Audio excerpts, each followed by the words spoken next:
Hey all, my name's Michael, welcome to the channel, and we're going to be getting into some 4chan stories. If you enjoy the video, make sure to hit the like button and subscribe. Now, let's begin. Be Me 42, 3 years out from what I now call the great life implosion of 2022. Ex-wife Brittany decided she was unfulfilled and needed to explore her authentic self. Apparently, her authentic self was named Marcus and worked as a yoga instructor who only ate things that had never seen sunlight. She got the house, the good car, and somehow convinced everyone I was the villain for not supporting her journey of self-discovery, which apparently required $4,000 worth of singing bowl therapy and a kitchen renovation to align with her energy. Left me with the truck payment, half the debt, and a one-bedroom apartment that smelled like the previous tenant's dreams had died there. Spent the better part of 2 years becoming one with my couch. My social life consisted of arguing with customer service representatives and rating delivery drivers based on how they knocked. 3 stars, knocked too aggressively, showed no respect for my emotional state. The real wake-up call came when I realized I'd been having longer conversations with the grocery store self-checkout machine than with actual humans. Unexpected item in bagging area, yeah, that's my life, thanks for pointing it out. Finally dragged myself to therapy after my sister threatened to stage an intervention. Dr. Peterson didn't mess around. You can either start participating in your own life or keep auditioning for the role of professional victim. Your choice. Harsh but fair. Decided to try something different. Signed up for a community center pottery class because why not learn to make bowls while my life was falling apart? Figured if I was going to be a mess, might as well be a mess with hobbies. Turns out I'm absolutely terrible at pottery, like impressively bad. What's supposed to be a vase looks like abstract art titled Despair in Clay Form. But there's this woman in the class, Emma, who thinks my complete inability to center clay is hilarious. I've never seen anyone make a bowl that looks angry before. It's kind of impressive. She's a librarian who's been coming to these classes for 2 years. Has actual skill but pretends my disasters are avant-garde.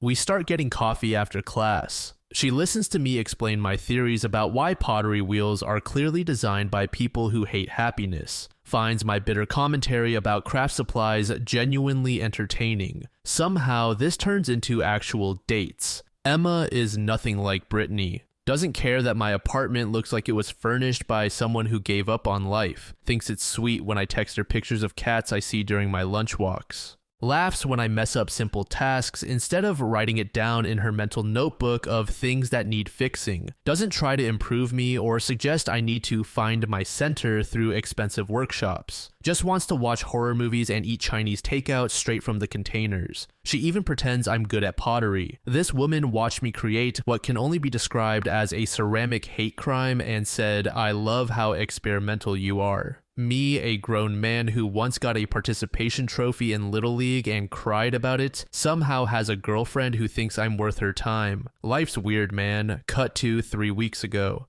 Emma and I decide to check out this weekend street fair downtown. It's one of those perfect October days where the leaves are doing their thing and everything smells like cinnamon. We're walking around eating funnel cake and judging people's life choices. $20 for a dream catcher? What dreams could possibly be worth that much? Emma buys us matching temporary tattoos from a booth run by someone's very enthusiastic grandmother. Mine says "Born to be mild," which is probably the most accurate thing I've ever worn. We're debating whether to try the deep-fried Oreos when I feel that familiar sensation. Like someone just walked over my grave, but my grave is made of alimony payments and bitter memories. Turn around and boom. Brittany, looking like someone just told her that crystals don't actually have healing properties. Marcus is nowhere to be found, probably off somewhere explaining to someone why regular food is spiritually toxic. She sees me with Emma and her face goes through more expressions than a mime having a breakdown. Emma notices her staring and waves because she's constitutionally incapable of being rude. Brittany forces her face into what I can only describe as a smile that lost a fight. Walks over with that specific stride I remember from our discussions about my failure to appreciate her need for organic everything. Well, this is unexpected. How have you been? Code 4, I assumed you'd be alone and bitter for the rest of your natural life. Doing well, really well actually. Brittany, this is Emma. Emma, this is Brittany. Hi there, nice to meet you. Emma's genuine friendliness seems to physically pain Brittany, like watching someone be naturally happy is making her question her life choices. So you two are dating? Asks it like she's trying to solve a math problem that doesn't make sense. We've been together about 6 months. She's pretty great. Brittany's brain seems to be running some kind of error diagnostic, can practically see the loading screen behind her eyes. That's nice. Good for you, I guess. Delivers this with all the enthusiasm of someone reading tax codes. Then she just leaves. Doesn't even say goodbye, just turns around and disappears into the crowd like she's escaping a crime scene. Emma looks confused by the entire interaction.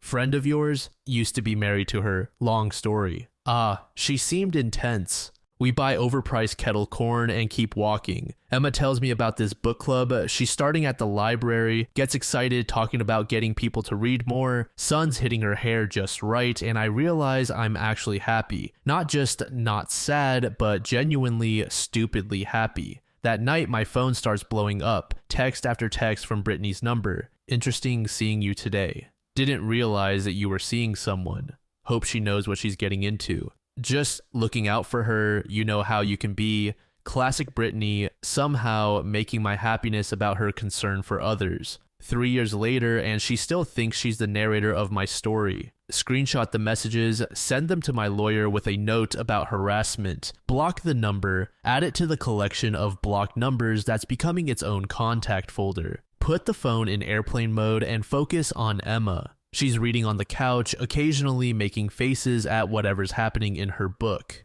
The detective just found the murder weapon in the greenhouse, called it "This woman who helps kids find books they'll actually want to read and thinks my pottery disasters are charming. MFW, my ex-wife is somewhere composing passive-aggressive text messages about my life choices. I haven't thought about Marcus or Brittany's singing bowls in months. Someone actually likes me for who I am right now, not who I could become with enough work. I'm looking forward to pottery class tomorrow, even though I'll definitely mess up whatever we're making. I finally understand what contentment feels like. It's a good feeling, Anons. Really good.